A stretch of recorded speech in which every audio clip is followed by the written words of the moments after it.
got the White House when he was still a Jesuit. They've infiltrated that order several times in history, and the Dominicans even more. If caught in criminal acts, they make sure that their covert Catholicism and not their true faith is publicized, just like this list of assassins. Their god is called the Light Bearer, and that's probably where the word illumination comes from. And Malik asked about him a long time ago and was told by this W.H. quite correctly that they still exist. I'm talking about the Satanists, of course. Of course, Saul repeated softly. Of course. That pentagon that keeps popping up, it's in the middle of the pentacle for summoning the devil. Fascism is their only political facet. Basically, they're a theology, or an anti-theology, I guess. But what in hell, literally in hell, is their ultimate objective then? Don't ask me. Barney shrugged. I can follow my brother when he talks about the history of Satanism, but not when he tries to explain its motivations. He uses technical, theological terms about immanentizing the eschaton. But all I can understand is that it has something to do with bringing settled. That's just it. The usual technique of the false front. The real threat is coming from somewhere else, and they mean to do it this time. Dan shook his head. But they must be crazy. Everybody's crazy. Saul said patiently. If you don't understand.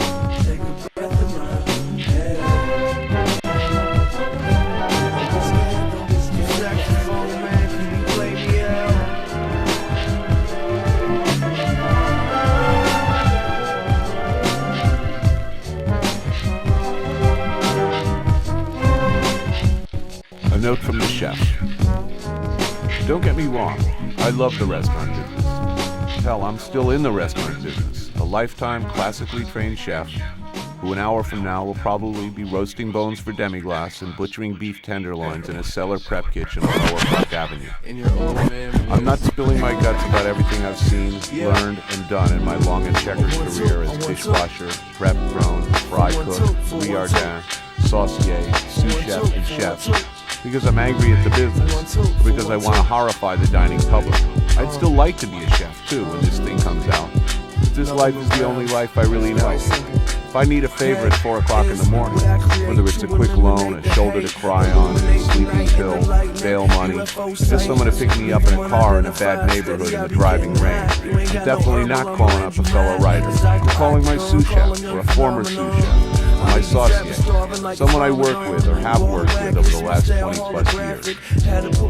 Now, I want to tell you about the dark recesses of the restaurant underbelly, a subculture whose centuries-old militaristic hierarchy and ethos of rum, buggery, and the lash make for a mix of unwavering order and nerve-shattering chaos, because I find it all quite comfortable, like a nice warm bath. I can move around easily in this life. I speak the language. In the small, incestuous community of chefs and cooks in New York City, I know the people, and in my kitchen I know how to behave, as opposed to in real life where I'm on shakier ground.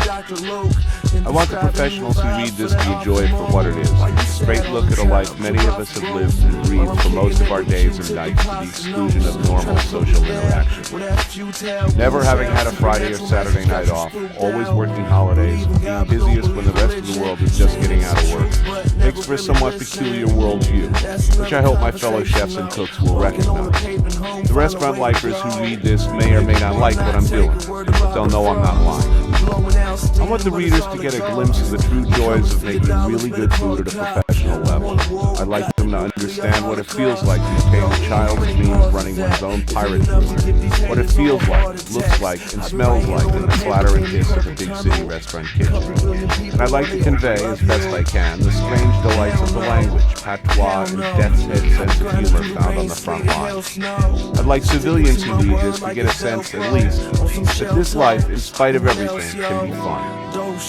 As for me, I've always liked to think of myself as the Chuck Wepner of cooking. Chuck was a journeyman contender, referred to as the Bayonne breeder back in the Ali Frazier era. He could always always be counted on to last a few solid rounds without going down, giving as good as he got. I admired his resilience, his steadiness, his ability to get it together, and take a beating like a man. So it's not Super Chef talking to me. Sure, I graduated CIA, knocked around Europe, worked some famous two-star joints in the city, damn good ones too. I'm not some embittered hash slinger out to slag off my more successful peers, though I will when the opportunity presents itself. I'm usually the guy they call in at some high-profile operation when the first chef turns out to be a psychopath or a mean megalomaniacal drunk. This book is about street-level cooking and its practitioners. Line cooks are the heroes. I've been hustling a nicely paid living out of this life for a long time, most of it in the heart of Manhattan, the bigs. So I know a few things. I've still got a few moves left in me. Of course, there's every possibility this book could finish me in the business. There will be horror stories.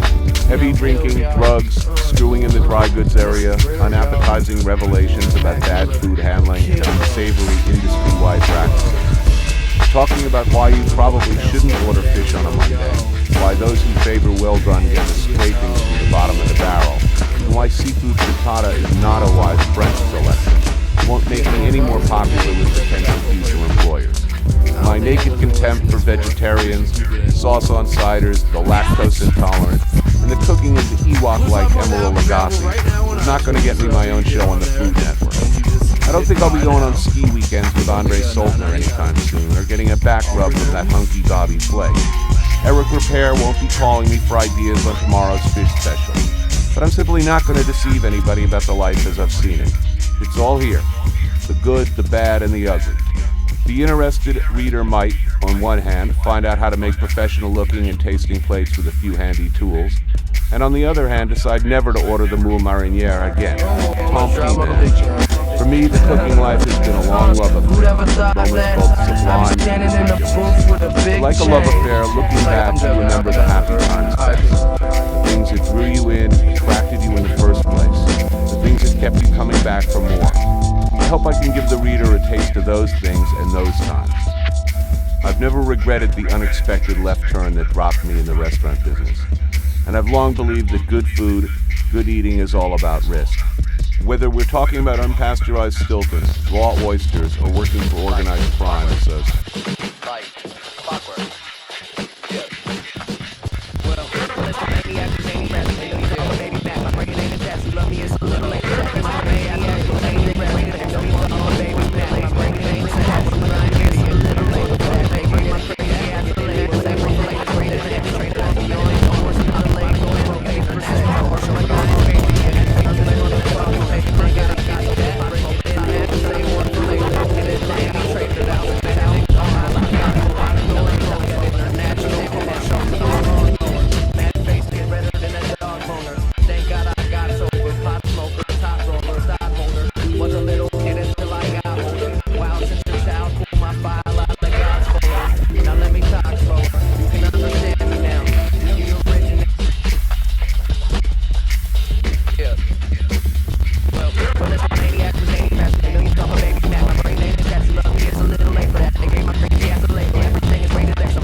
slots are unsurprisingly female, and the unslotted ones male.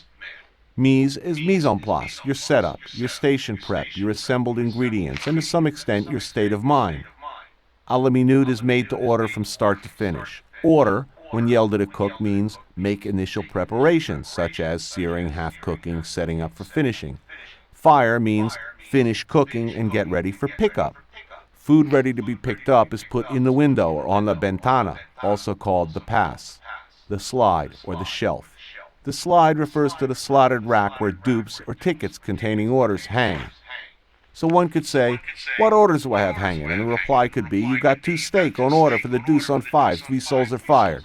The cook might ask for an all day, a total number of a particular item both ordered and fired with temperatures, meaning degrees of doneness, and on the fly means rush. A wipe means just what it sounds like, a last-minute plate cleaning. Marijuana or mota or chronic is chopped parsley. Jizz is any reduced liquid like demi-glace. When one adds whole butter to jizz, one is mounting, as in Monte au Beurre. Cook well done translates to burn it, or murder it, or kill it. When one finds oneself waiting too long for a well-done steak to finish cooking and it's holding up the rest of the order, one can suggest throwing it in the jukebox, or giving it a little radar love in the micro or microwave. The latex surgical gloves we rarely wear are anal research gloves, and one usually puts them on with some theatrical flourish, snapping and grinning menacingly, accompanied by suggestions to turn left and cough or grab your ankles because here comes Papi Chulo. Those paper toques are coffee filters or clown hats. The check pants we all wear simply checks, our jackets and aprons whites. When the boss arrives, it's Elvis is in the building or Psst, desastre es aquí, and the usual nicknames apply to any and all. Cooks, waiters, busboys, and runners alike. Crude irony abounds. Cachondo, meaning piece of ass, might be applied to a particularly homely runner. Caliman, meaning strong man, is reserved for a weak cook. Rayo, or flash, to a slowpoke. Baboso, or drooling idiot, to, well, any drooling idiot. Any blonde, well-scrubbed waiter can become Opie, Richie Cunningham, or Doogie Howser motherfucker. Stocky busboy sounds like burro to me. When referring to themselves collectively, my Mexican carnales like La Raza, or La M.A., or La Mafia. Externs from culinary school working for free as a learning experience, which by itself translates to lots of work and no money, are quickly tagged as FNG, fucking new guy, or Mel for mal carne, bad meat, Army, short for army cook, or the classic but elegant shoe, short for shoemaker, or the perennial insults for lousy or slophouse cook. There are the usual terms of endearment, all perfectly acceptable in casual conversation between cooks. Motherfucker, a compliment. Cocksucker, son of beach, dipshit, scumbag, scumsucker, dumb fuck, rat bastard, slackjaw, idiota, bruto, animal, asesino, mentiroso, whining little bedwetter, turd, tortuga, strun, salo, salopal, chocho podrida, pendejo, silly cunt, seso de pollo, spaz, goofball, buckethead, chucha, papi chulo, sweet cheeks, cupcakes, love chunks, culero, shit stain, cum gargler, and so on. Asshole, strangely, is serious, to be used only when genuinely angry, and any expression involving a person's wife, mother, girlfriend, boyfriend, or family member directly, with the notable exception of motherfucker, is strictly off limits. You may well have seen your grill man's wife jacking off motorists for spare change on West Street, but you don't talk about it ever. A lot of cook talk is transplanted from the fringes of military jargon. One doesn't carry, one humps. To be set up is to be squared away. He sucks it up and endures, digs in for the rush, takes a bad hit if one station is disproportionately busy. Is simply fucked or fucked in the ass when things go badly, at which point one's buddy hopefully steps in and bails you out, covers your ass, saves your bacon. Aspirins are called crunchies because we eat them like candy. Finger cots are condom, pronounced with Spanish inflection. The nail on which completed orders are spindled is the spike. Any round metal container placed in a water bath is a bane, from bain-marie, or simply a crock. The life we live is la puta vida, this bitch of a life, and one might well bemoan a sorry state of affairs with a cry of porca miseria, pig of misery, or que dolor, what pain. The slide, when full of dupes, is called the board, as in, the board is full.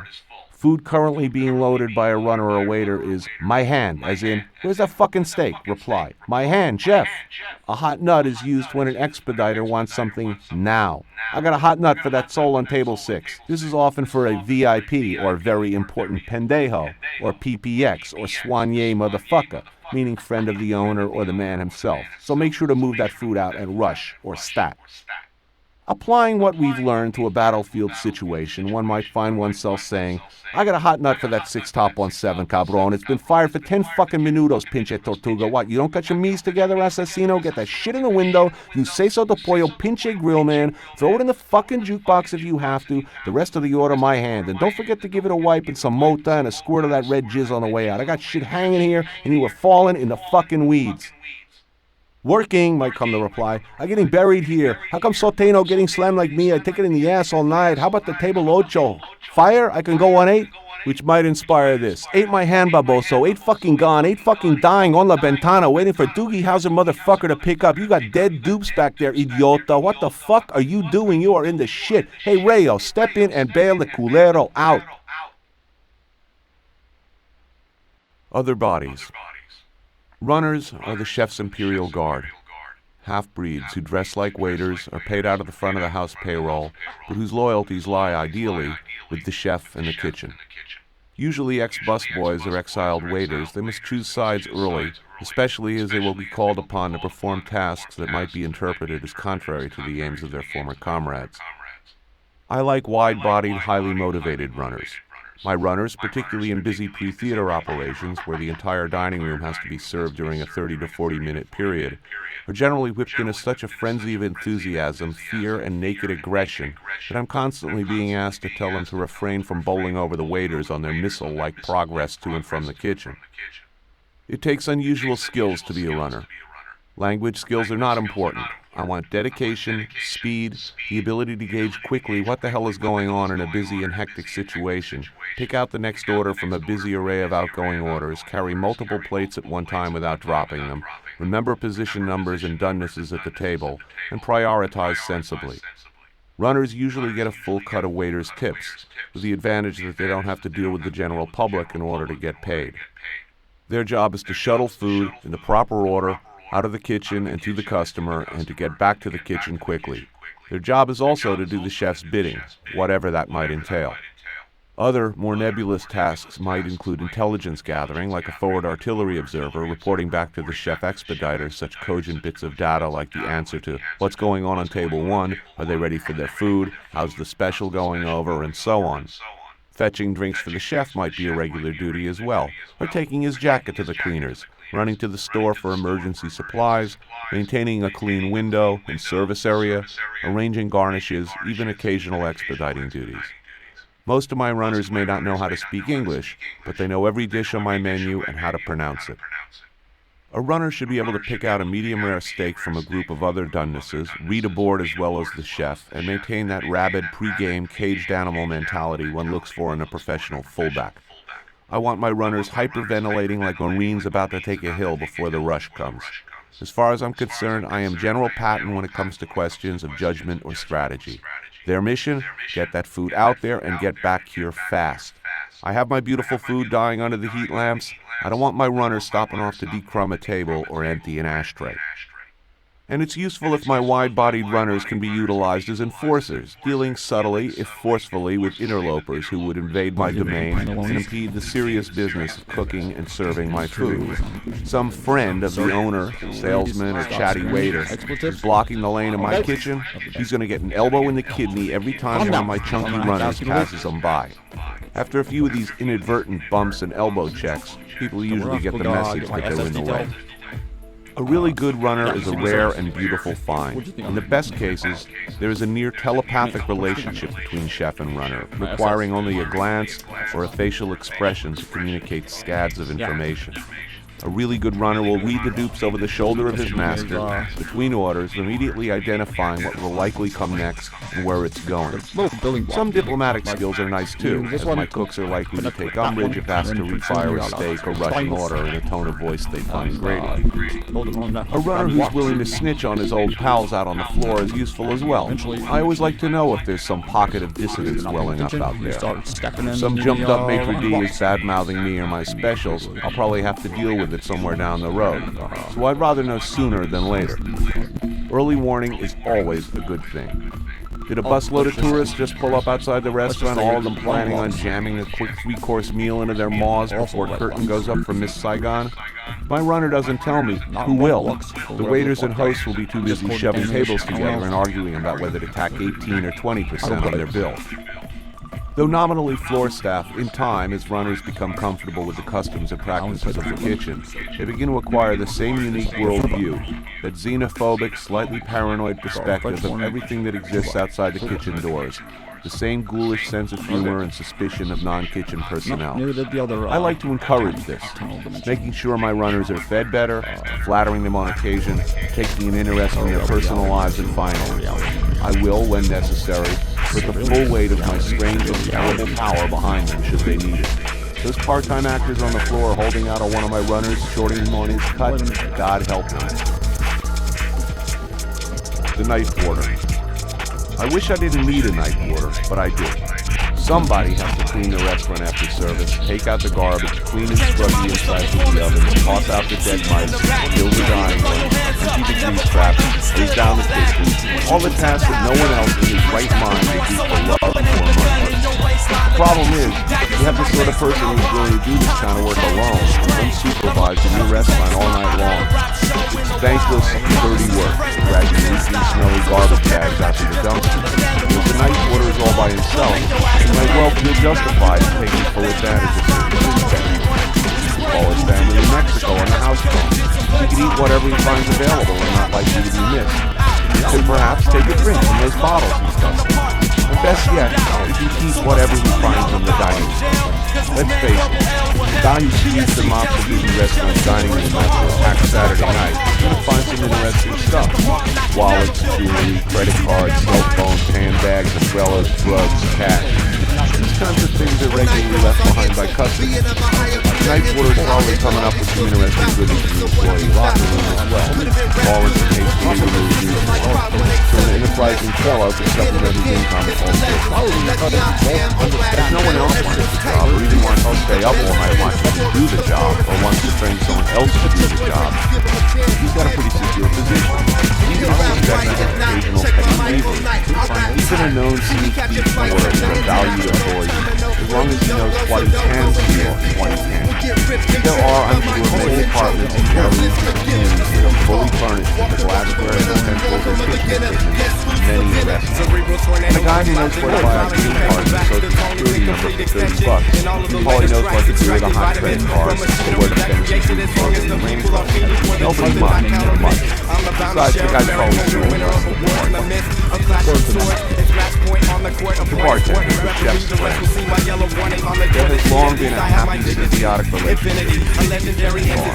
Simply put, the kitchen wants booze, and the bartender wants food. The bartender, seeing himself rightly as a more exalted group whatever waiter, would like to eat a little better than the employees who rule parties on fire. By the end of the shift, he's hungry. The chicken legs and day old pasta don't fit with the bartender's image of himself as a raconteur, slow-going personality. He wants to be treated as special, and he usually is. The chef wants to drink anything he desires anytime he wants, without upper management being fully informed of the extent of his alcoholism or his extreme religion. And the bartender is usually happy to help. He's handled correctly.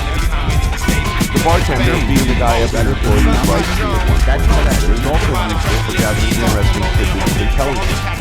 He is also privy at times to the high-level maneuverings of upper management and ownership. He knows, in dollars, how well or how poorly the place did on a given meeting, who's getting petty cash payouts, and what purpose. The hard is research money. Every year, sooner or later, we get the bartender is not usually like a doctor or a priest obliged to keep contact. If you get the guest as usual to the party, about the boss and the friend at the bar end of the bar. Hopefully, what the chef is all about. Earlier, I rashly implied that all bartenders are musical. This is not entirely accurate. Though of all restaurant workers, it's the bartender who has the greatest and most varied opportunities to experience. Bartenders control the red tap, looking for ways on intersections to sell drinks out of their own bottles. I've even heard of a bartender who brought in his own red tap, sure to the drinks there.